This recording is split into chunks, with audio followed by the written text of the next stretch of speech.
para realizar a abertura dos trabalhos desta manhã, com a palavra o conselheiro da OAB-DF e diretor-geral da ESA-DF, Dr. Rodrigo Becker. Bom dia. Vamos lá. Mais um sábado de trabalho sobre o novo Código de Processo Civil. Estamos no quarto.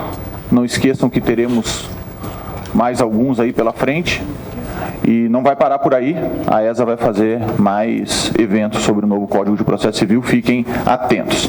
Não vou me alongar muito, vocês já estão aqui todos os sábados, vocês já conhecem bem como funciona a nossa dinâmica. Hoje nós temos o professor Paulo Gustavo e eu vou tomar a liberdade de fazer uma breve exposição do meu amigo e professor Paulo Gustavo, que é procurador federal, professor da pós-graduação do UniCeub, do IDP, foi membro da comissão da AGU, do novo CPC, então vocês estão diante de alguém que realmente participou efetivamente da elaboração do novo Código de Processo Civil.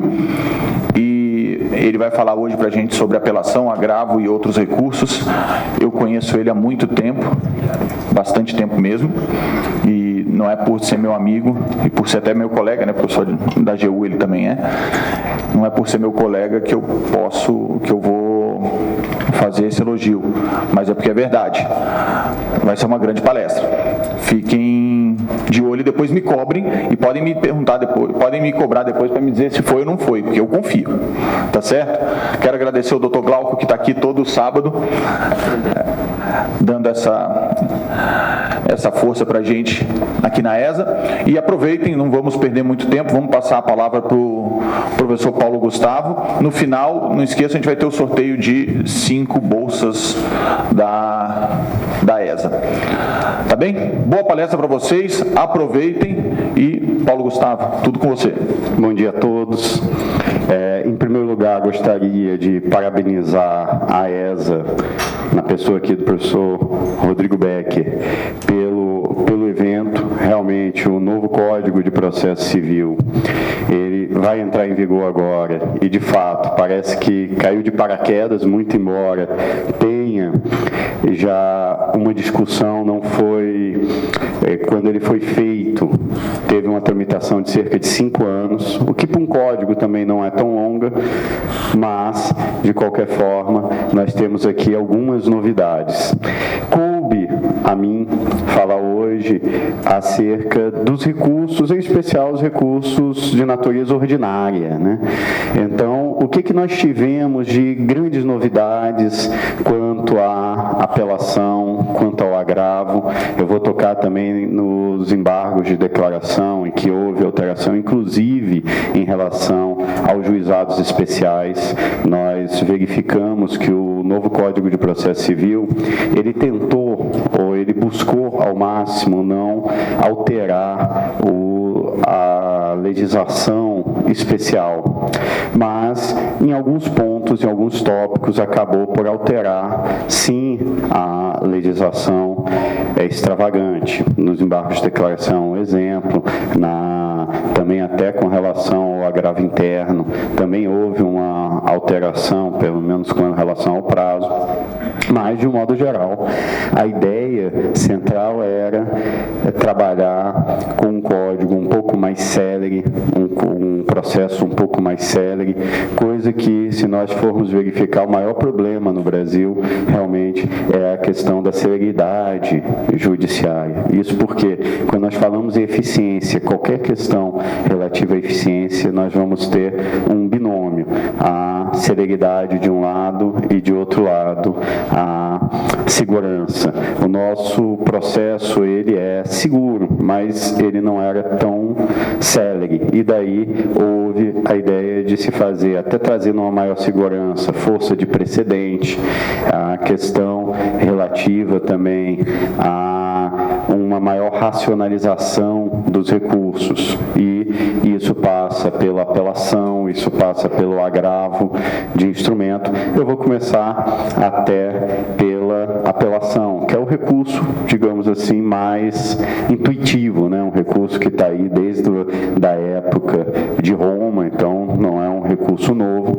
E qual que é a ideia central da apelação? Que da apelação você venha utilizar a apelação para recorrer de uma sentença. Isso obviamente não mudou.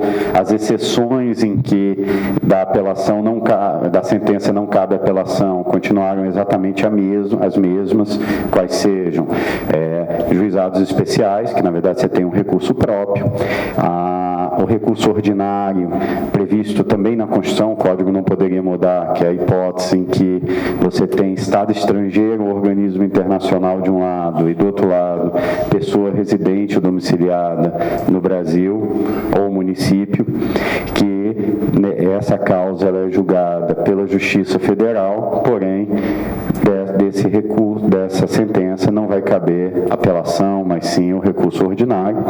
E uma outra hipótese que está em legislação extravagante, dentro em breve é possível que mude, que é justamente a hipótese de execuções fiscais de valor de até 50 obrigações do Tesouro Nacional, 50 OTNs, que cabe aqueles embargos infringentes de alçada.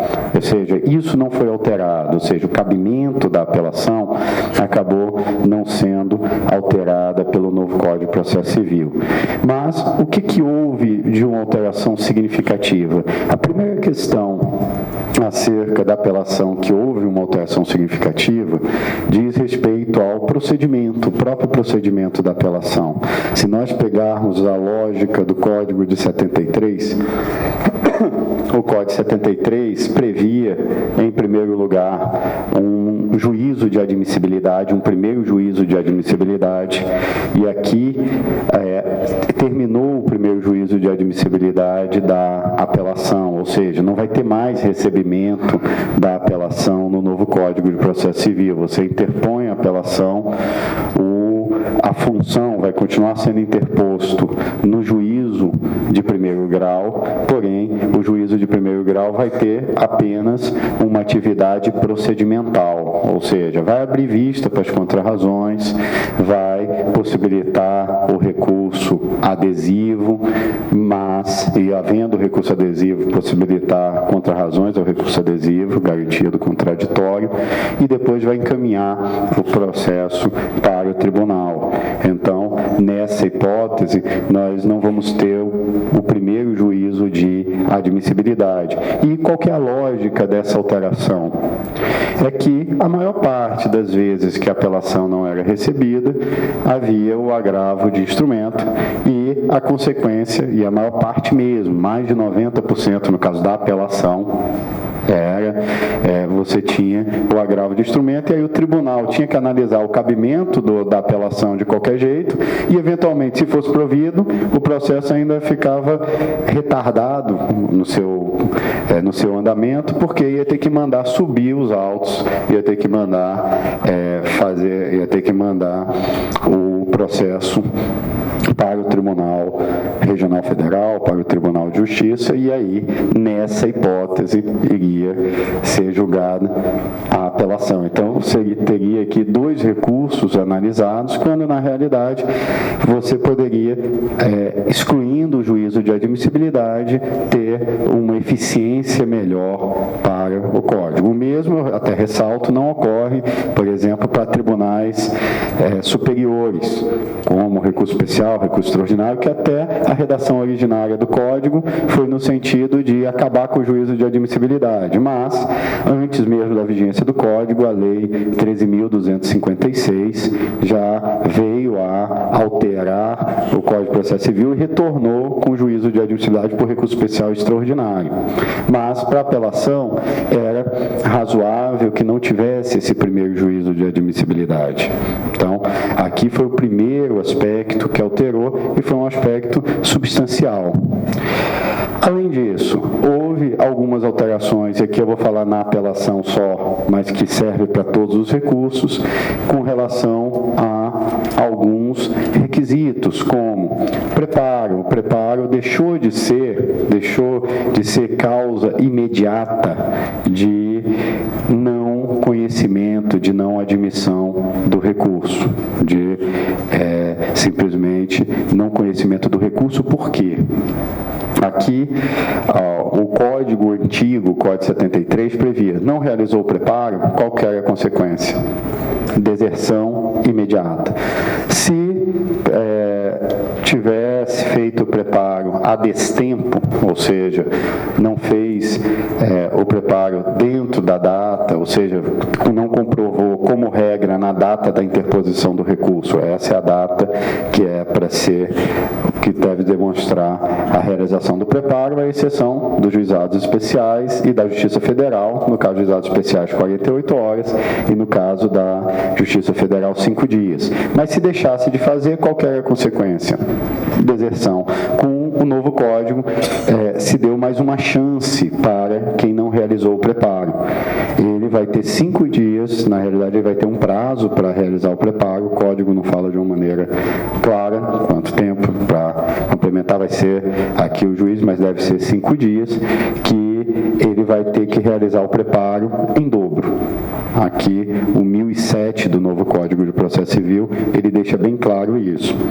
Além disso, a lógica que nós tivemos para o Código de Processo é só utilizar, e aqui é uma outra questão que vai valer para todos os recursos, a questão do prazo, é utilizar uma uniformidade no prazo, que o prazo vai ser de 15 dias e 15 dias úteis. Qual que é a lógica de se utilizar o prazo sempre em dias úteis e não em dias corridos? Uma questão até de isonomia entre os advogados. E o advogado, ele não pode ser obrigado, ele não pode ser compelido a trabalhar sábado, domingo. Então, vamos imaginar, antigamente, um prazo que tinha de 5 dias, eu vou citar como exemplo. Se a pessoa é intimada numa quinta, terça-feira vencia o prazo. Se a pessoa é intimada numa sexta, na outra sexta vencia o prazo. Então, aqui até uma questão de isonomia entre as partes, ou entre aqueles advogados. Então, o prazo vai ser sempre em dias úteis, e isso vai valer em para todos os recursos, inclusive o recurso de apelação. Então, isso também foi uma alteração. E, além disso, nós tivemos uma alteração aqui até mais significativa quanto a efeitos da apelação. O primeiro efeito que eu vou tratar, que houve uma alteração grande, foi o efeito devolutivo. Então, sempre que nós trabalhamos com essa noção de efeito devolutivo, nós dividimos esse efeito devolutivo, que significa justamente aquilo que vai ser analisado e a força ou os poderes que o juiz vai ter para analisar a matéria, que é isso que se traduz o efeito devolutivo em síntese. Na apelação houve uma alteração, não exatamente por conta especificamente da apelação, mas sim por conta do agravo. Nós vamos ver o novo CPC, ele alterou o agravo de forma a não mais permitir a extinguir o agravo retido, ou seja, não vai ter mais o agravo retido. Na sistemática do Código de 73, nós tínhamos aqui duas possibilidades de interposição do agravo, ou seja, se a decisão fosse ou ocasionasse um dano imediato, você teria um agravo de instrumento. Se o dano fosse imediato, que inclusive o Código colocava como uma regra, seria o agravo retido. E o novo Código o que fez? Retirou o agravo retido. Qual foi a lógica de retirar o agravo retido? Simplesmente, se houvesse o agravo retido, ou o agravo retido serve exatamente para quê? Só para não ter a preclusão, porque você interpõe um agravo, tem a possibilidade, pelo menos em tese, de retratação, mas isso ainda vai existir, até porque você pode, mesmo não tendo recorrido, você pode protocolizar uma petição pedindo a retratação, ou seja, isso não dá maiores transtornos, mas depois esse agravo teria que ser ratificado na apelação.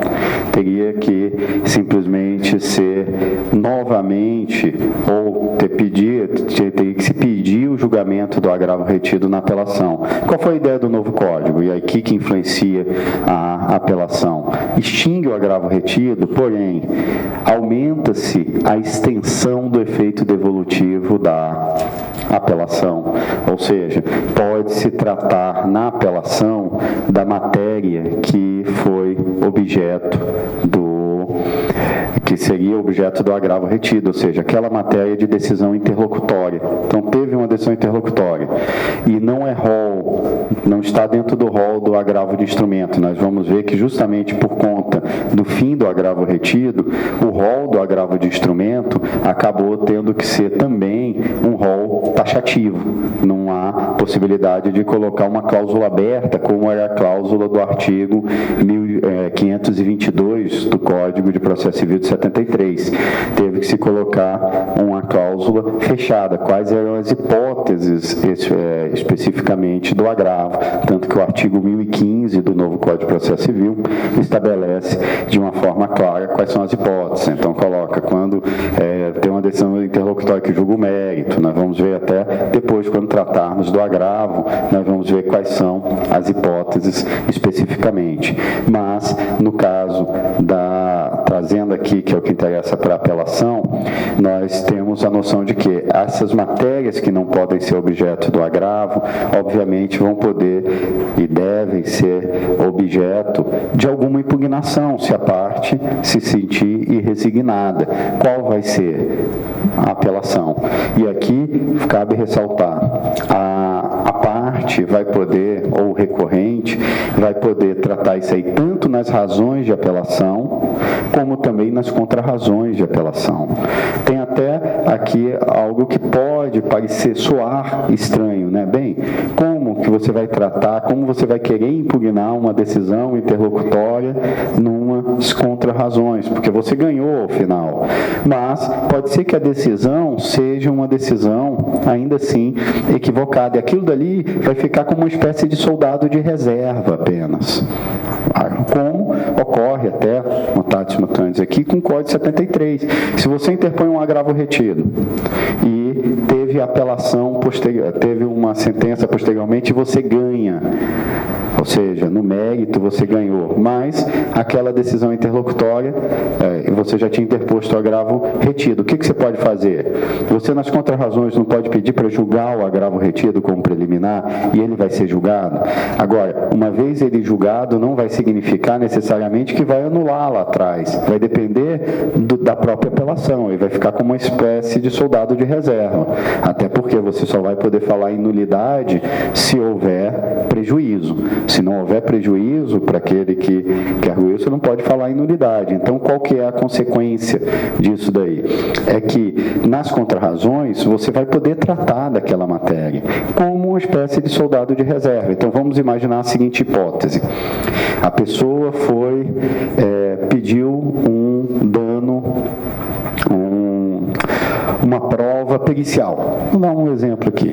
Vou dar como exemplo uma investigação de paternidade. Alguém está sendo acusado, se é que é acusação, né? Mas a pessoa está sendo acusada de ser pai. E aí, prontamente, ele não tem certeza se é pai ou não. O que ele faz? Pede o exame de DNA, uma prova pericial. Vamos imaginar, é claro, isso aí na prática dificilmente vai acontecer, mas vamos imaginar que o juiz diga o seguinte: olha, indefiro a prova pericial requerida. Se fosse hoje, ele tinha que entrar com agravo retido, tinha que interpor agravo retido. Mas, vamos imaginar que ele simplesmente, nesse caso, ele não vai poder interpor agravo retido, vai poder tratar na apelação. Mas vamos supor que veio a sentença. Quando veio a sentença lhe foi favorável. Vamos supor que o juiz tenha visto na petição inicial, por algum motivo, tem ali o tipo sanguíneo da criança, do pai, do suposto pai e da mãe. Então, viu, a criança tem sangue B, a mãe tem sangue O, o suposto pai tem sangue A. Impossível. Então, o que o juiz fez? Indeferiu para depois julgar e julgou improcedente o pedido, ou seja, ele ganhou. Mas houve uma apelação. E na apelação se falou que aquele documento estava equivocado. Vamos imaginar que na realidade o tipo sanguíneo é A, e que havia compatibilidade, o tipo sanguíneo do filho era A, então teria compatibilidade com o suposto pai. Qual que é a consequência disso?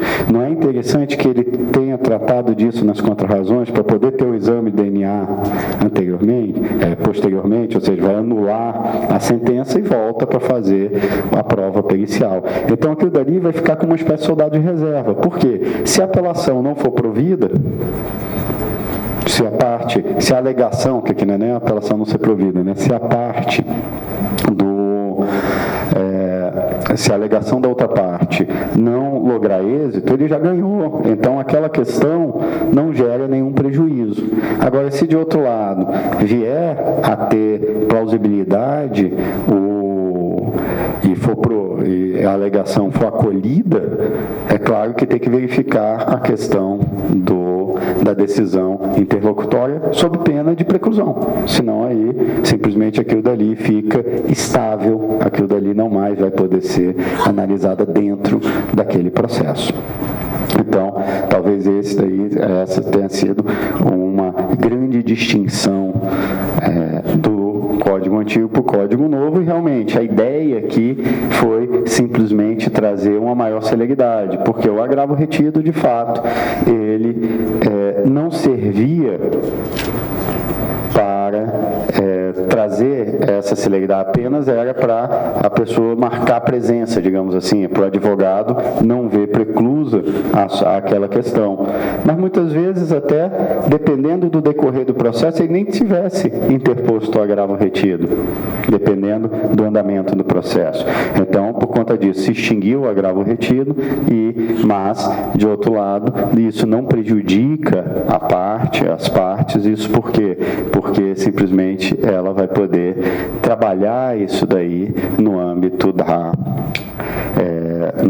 apelação. Então, aumentou-se o efeito devolutivo da apelação quanto à extensão. Quanto à profundidade, ficou muito semelhante, ou seja, os fundamentos que não foram analisados podem ser analisados no segundo grau, vai se colocar a teoria da causa madura, também vai estar aplicada.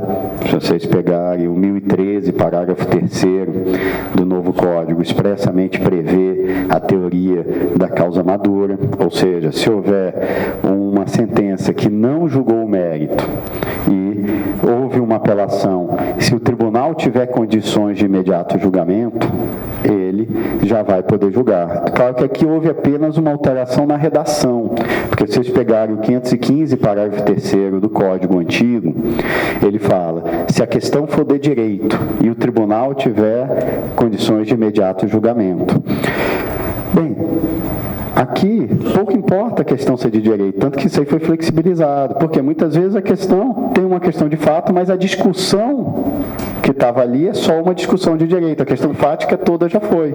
E além disso, seria uma redundância, porque se a matéria tiver que envolver ainda dilação probatória, isso vai significar que o tribunal não está em condições de imediato julgamento. Então, apenas foi uma questão de redação. Se retirou a primeira parte do parágrafo 3º do 515, nesse 1013, parágrafo 3º, e simplesmente se colocou a noção de que, se o tribunal tiver condições de imediato julgamento, qual que é a lógica disso? Dessa aplicação da teoria da causa madura? Uma maior celeridade processual, mantendo a segurança. Por quê? Vamos imaginar, teve uma sentença e a sentença não julga o mérito. Da sentença cabe apelação. Essa apelação vai para o Tribunal de Justiça, vai para o Tribunal Regional Federal. Chegando lá, houve o julgamento e fala, não é caso de extinção do processo sem julgamento de mérito, não é caso de não se julgar o mérito, tem que se julgar o mérito nessa hipótese. Se você não tiver a teoria da causa madura, o que iria fazer? Ia voltar para o primeiro grau para analisar o mérito. Desse mérito teria uma nova apelação que iria para o tribunal, sendo prevento o mesmo relator, a mesma turma, e aí iria julgar. Só que é algo que o tribunal já tinha condições de julgar lá atrás. Então, qual que é a consequência disso? aplicação dessa teoria da causa madura. Eu até ressalto, e aqui eu vou abrir só um parêntese, que essa teoria da causa madura, o novo código, ele previu também para o recurso ordinário. Se vocês pegarem o artigo 1027 do novo Código de Processo Civil, ele fala expressamente que para o recurso ordinário não vai se aplicar o parágrafo 3º do artigo 1013 do Código de Processo Civil. É claro que com relação ao recurso ordinário, isso vai acarretar uma maior interpretação por parte até do Supremo Tribunal Federal. Isso porque até hoje o posicionamento do STF, eu cito aqui o recurso ordinário em mandado de segurança número 24.309 da relatoria do ministro Marco Aurélio, o STF não aceitava a teoria da causa madura para o recurso ordinário, e até com uma fundamentação razoável, uma fundamentação boa, porque o que se entendia? Que simplesmente a competência para julgar o mérito do Supremo Tribunal Federal no recurso ordinário ainda não estava posta. Por quê? Somente vai ser cabível o recurso ordinário, pelo menos em mandado de segurança, em habeas corpus, habeas data, em mandado de junção, se a decisão for denegatória. Não vai ser cabível se a decisão for concessiva. Então, qual que é a consequência disso? Se é só quando a decisão é denegatória, pode ser que não tenha julgado o mérito, e aí a decisão foi denegatória, teve recurso para o Supremo, chegando lá no Supremo, o Supremo vem a entender que não é caso de não julgar o mérito. Se voltar para o tribunal de origem, pode ser que a decisão seja concessiva, e se ela for concessiva, não seria cabível o recurso ordinário. Então, o posicionamento adotado no âmbito do Supremo era nesse sentido. Entretanto, o novo código fala expressamente da possibilidade de utilização. É claro, o que pode acontecer diante disso? Aí é perspectiva, prognose. Ou o Supremo Tribunal Federal, ele vai adotar a posição do novo código, ou ele pode até fazer uma espécie... Desculpa, gente, uma espécie de declaração de inconstitucionalidade sem redução de texto, dizendo, quando for habeas corpus, habeas data, mandado de segurança e mandado de junção, não se aplica a teoria da causa madura, e nos demais casos, e aí vai ser um caso só, né, que vai ser quando tiver Estado estrangeiro, organismo internacional versus pessoa residente domiciliada no Brasil ou município, nessa hipótese vai se aplicar o artigo 1027. Mas, de qualquer jeito, fecha o parêntese dessa questão que nós estamos tratando de apelação, eu abri um pouco com relação ao recurso ordinário, porque eu acho que é um tema relevante nesse particular. Bem, e além disso, uma outra alteração que nós tivemos decorre do fato de não ter juízo de admissibilidade, que é a questão do efeito suspensivo. Isso por quê? Não com relação a ter ou não o efeito suspensivo, que nesse aspecto ficou praticamente igual. Nós temos a ideia de que hoje vai caber ao juiz, ao receber a apelação, dizer se essa apelação tem ou não o efeito suspensivo. Porém, o artigo 520, eu estou falando do Código 73, né? O artigo 520, ele fala que a regra é ter o recurso ter o efeito suspensivo, e traz algumas hipóteses que vão ser reproduzidas no artigo 1012 do novo Código, que já foram reproduzidas no artigo 1012 do novo Código, mas algumas hipóteses em que o juiz não deve receber com efeito suspensivo. Então, o que está tratado é isso. No novo Código, você não tem esse juízo de recebimento, você não tem esse juízo de admissibilidade. Qual a consequência lógica disso? A própria lei tem que tratar de uma forma expressa. Tanto que o que fala o 1012? A apelação terá efeito suspensivo. A apelação terá efeito suspensivo, ou seja, coloca a regra que já decorre da lei. Aqui foi o único recurso no Código de Processo Civil que teve um efeito suspensivo ope legis, ou seja, que a própria lei estabelecia, aliás, minto, porque tem dois recursos que vai ter efeito suspensivo ope legis, que é a apelação, que é toda ela, e tem recurso especial e recurso extraordinário decorrente de incidente de resolução de demandas repetitivas. Está previsto lá no 987 do novo Código de Processo Civil. Mas aí é mais por ser o incidente de resolução de demandas repetitivas, né? Mas, de qualquer jeito, a apelação é o único recurso como recurso mesmo, e não numa situação específica, que a regra é ter o efeito suspensivo. Então, aqui o Código determina que essa apelação tem efeito suspensivo. Houve uma grande discussão, me lembro lá na comissão, se iria ou não ter a apelação o efeito suspensivo. Parte entendia que não deveria ter, parte entendia que deveria ter, e se verificou que mais de 50% das apelações são providas. Isso quer dizer que o dano seria maior se simplesmente não se desse o efeito suspensivo, até porque uma vez já começando a cumprir, fica mais difícil depois, às vezes, você rever aqui dali, alguns efeitos já não vão poder ser revistos. Então, a ideia qual foi? Ter efeito suspensivo como regra, mas vai se ter hipóteses que não vai ter efeito suspensivo. Então, questão de alimentos, questão de posse, questão de arbitragem. Então, o rol que está no artigo 520 do Código de Processo Civil antigo é exatamente igual ao rol que está no artigo 1012, apenas o artigo 1012 trouxe mais um inciso, que foi o caso da interdição. Quando tiver interdição, também não vai ter efeito suspensivo, mas isso como regra. E isso não impede que se busque esse efeito suspensivo por meio de um requerimento ao relator. Ou seja, aqui haverá a possibilidade de um efeito suspensivo ope iudices, ou seja, que se busque do magistrado o efeito suspensivo para aquele caso. Que, diga-se de passagem, esse efeito suspensivo ope iudices é a regra no novo Código de Processo Civil. Qualquer recurso, embargos de declaração, agravo, embargo de divergência, você vai ter a possibilidade de buscar esse efeito suspensivo por intermédio de um requerimento ao relator. Então, aqui haverá essa possibilidade. É claro que aqui nós vamos ter um problema, que é o interregno entre a sua interposição da apelação até o momento em que houver a distribuição. Mas o Código também resolveu isso aí de uma maneira muito tranquila. Você já faz o pedido no tribunal, o relator vai ser distribuído aquele pedido, o relator vai conceder e depois ele vai ficar prevento, ou seja, sem maiores transtornos.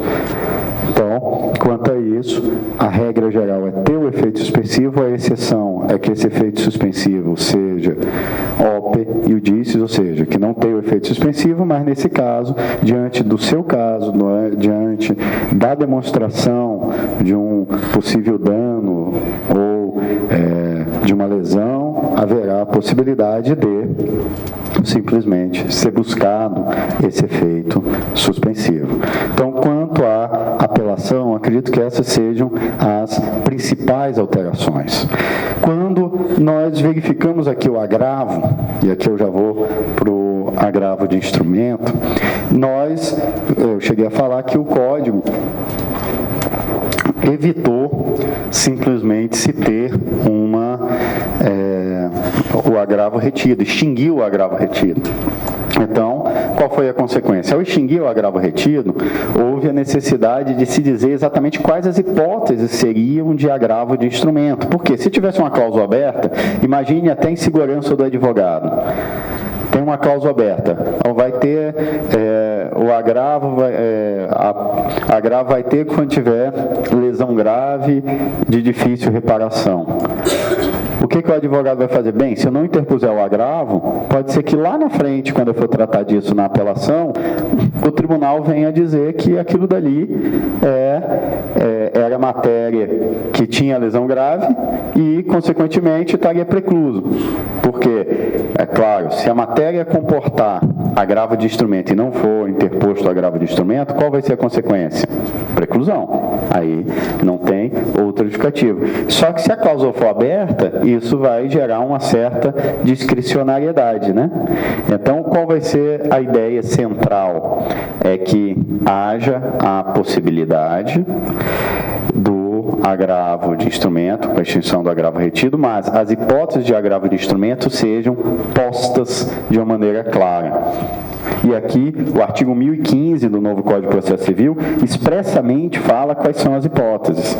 Ele fala, primeiro, na hipótese de tutela provisória, e aí, se nós verificarmos o que é uma tutela provisória? A tutela provisória foi o instituto que substituiu a antecipação de tutela e a cautelar. A tutela provisória, ela pode ser de urgência, que é quando tem um caso urgente, seja satisfativo, seja de um provimento cautelar, digamos assim, seja antecedente, seja incidental, mas isso aqui você vai ter uma tutela onde a urgência que vai ser o primado. E você tem, de outro lado, hipóteses que seria de tutela de evidência, que é quando o direito está evidente, a pessoa tem prova, a questão é só documental, por exemplo, já tem precedente, já tem recurso especial, recurso extraordinário repetitivo, tem incidente de resolução de demandas repetitivas, então, nesse caso, o direito da pessoa está evidente, então já pode dar a tutela. Mas, de qualquer jeito, claro, dessa decisão, seja uma tutela de evidência, seja uma tutela de urgência, tem que ser cabível o recurso. E o recurso é esse agravo de instrumento, até porque o dano aqui é um dano imediato, sem sombra de dúvida. Então, teve tutela provisória, vai caber tutela de urgência. Também vai caber agravo de instrumento. Também vai caber quando julga o mérito do processo. E aqui, num primeiro momento, isso também é novidade, porque no primeiro momento fica até estranho. Bem, uma decisão interlocutória é julgar o mérito do processo, mas o novo código prevê o julgamento parcial de mérito. O que é esse julgamento parcial de mérito? Muitas vezes você tem uma parte da matéria que não precisa de dilação probatória e outra parte precisa. Então vamos imaginar, eu entrei com uma ação pedindo danos morais e danos patrimoniais. Eu entrei pedindo os dois, danos morais e danos patrimoniais. Com relação ao dano moral, vamos imaginar, eu não preciso comprovar nada. O juiz já pode julgar antecipadamente a lide. Agora, com relação ao dano patrimonial, ele precisaria ver a extensão do dano, fazer alguma coisa do gênero e vai precisar de dilação probatória. No novo CPC, o que ele pode fazer? Julgar logo. Ou ainda, uma outra hipótese, julgamento antecipado de mérito. Parte do pedido é incontroverso. Porque antigamente era a antecipação de tutela que se fazia nesse caso. E gerava um problema sério, uma antecipação de tutela, e aí parte da doutrina dizia, uma antecipação de tutela, mas que cria coisa julgada. Aí você diz, bem, mas é estranho, você está antecipando a tutela. Então você tinha um problema sério. Não, é muito mais fácil dizer, se essa parte é incontroverso, já julga o mérito com relação a essa parte. O que está em discussão continua. E claro, não pode ser uma sentença. Não vai poder ser uma decisão que vai comportar apelação. Por quê? Porque senão você não julga a matéria que está controvertida, se alguém questionar isso aí. De tal forma que aqui também vai ser caso de agravo de instrumento. Também, quando rejeitar a alegação de convenção de arbitragem. Aqui, até com relação à convenção de arbitragem, tem a questão que é interessante. Se ele aceitar a convenção de arbitragem, qual o recurso cabível? Apelação. Tanto é verdade que é um dos casos em que o artigo 1012, mais especificamente o inciso 4º do parágrafo 1º do artigo 1012, estabelece que a apelação não vai ter efeito suspensivo. Agora, se for negada a rejeição da convenção de arbitragem, aí o recurso é o agravo de instrumento. Tem lógica isso? Sim, claro. Por quê? Porque se ele acolhe a convenção de arbitragem, significa que o judiciário não vai julgar essa matéria. Então, se você quiser recorrer, apelação. Já se ele rejeita, significa que o judiciário vai ter que julgar essa matéria, o processo está lá embaixo, agravo de instrumento. Mutatis mutandis é a mesma coisa que ocorre na falência. A falência, se a falência ela é declarada ou decretada, que aí tem essa discussão, né? Mas se a falência é decretada ou declarada, o que vai acontecer? Qual o recurso? O agravo de instrumento. Se de outro lado é denegada, apelação. O motivo é exatamente o mesmo.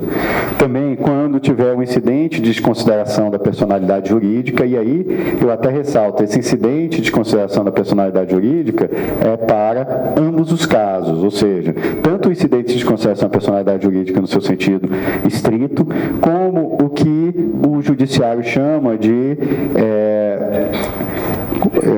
desconsideração da personalidade jurídica inversa, né? Que seria, na realidade, desconsideração da pessoa física. Então, nos dois casos, vai caber o agravo de instrumento.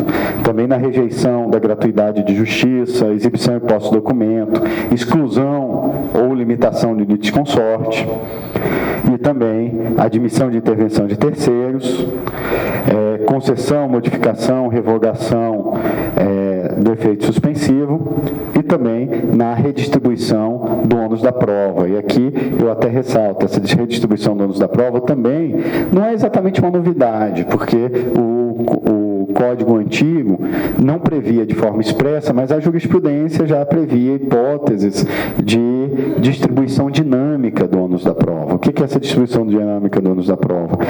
O ônus da prova vai recair sobre aquele que tiver melhor condição de realizar aquela prova. Então, muitas vezes, quem vai ter melhores condições vai ser o réu. A regra geral continua a mesma. Se for um fato constitutivo do seu direito, vai ser o autor que vai ter que demonstrar, vai ter que comprovar. Se for um fato impeditivo, modificativo, extintivo, vai ser o réu que deve demonstrar. Isso é a regra. Mas nós vamos ter casos em que haverá a necessidade de simplesmente se inverter o ônus da prova ou se distribuir. Por isso que até a melhor doutrina não fala em inversão. Essa inversão seria a redistribuição total, mas sim em uma distribuição dinâmica. Ou seja, você pode colocar algumas provas para quem tem melhores condições de realizá-las, de tal forma que aqui também vai ser o caso de agravo de instrumento. Teve um inciso que foi vetado, que foi o inciso 12. Por quê? Porque o próprio Instituto foi vetado. O Código previa, lá no artigo 333, o Código previa a possibilidade de conversão de ação individual em coletiva. E havia um problema sério quanto a esse dispositivo, não quanto à ideia do dispositivo, mas sim com relação à forma como foi colocado no artigo 333, porque não dizia qual processo queria ser convertido. Então, em tese, o Ministério Público ou a Defensoria Pública iria escolher qualquer processo para ser convertido que podia violar o juiz natural. Porque vamos imaginar, você tem aí 22 processos aqui no DF, aqui na Justiça Federal DF, aí você olha e vê o seguinte, não, tem um que está na 5ª vara, eu quero esse, porque esse daí, e sem ser má fé do juiz, nem mesmo do advogado, ele vai ver o seguinte, como eu posso escolher aqui dos 22, eu sei que esse juiz tem um posicionamento um pouco mais alinhado com o meu posicionamento, então eu vou escolher. Você não viola justamente um dos bens maiores que nós temos, um dispositivo constitucional que garante aqui um processo justo, um devido processo. Então, a consequência aqui é, de fato, que foi vetado e aí, por conseguinte, foi vetado também.